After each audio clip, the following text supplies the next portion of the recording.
travel, yes, do it now. Yeah, Gawin nyo yeah. na, gawin nyo na. Don't, Exactly.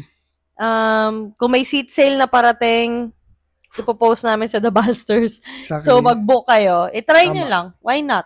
Tama. And ito, meron kami mga tips para sa mga first time kabalsters na magsusolo travel. I guess number 1, yun nga, importante, you do research, planuin mong mabuti. Ano yung ruta, ano yung pupuntahan mo, ano yung mga sasakyan mo. Yung pagkain, nandyan na yan, madali naman maghanap ng pagkain Sobrang doon. daling. Kung may plano kang pagkain, pwede mong ilagay, pero kung mag-fail ka doon, okay lang maghanap ka ng iba. Pero importante yung ruta. At yung tutuluyan mo.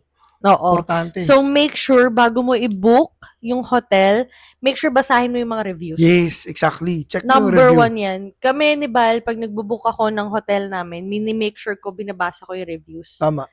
Kasi, syempre, hindi natin masabi paano kung nagbinook ko na yun, tapos puro bad reviews pala. Tama. So, make sure magbasa kayo ng reviews. Importante na yung reviews. Parang sa ano, di ba? Pag bibili ka sa Shopee, sa Lazada, sa Orange, TikTok, or and kung Blue ano App. man yan.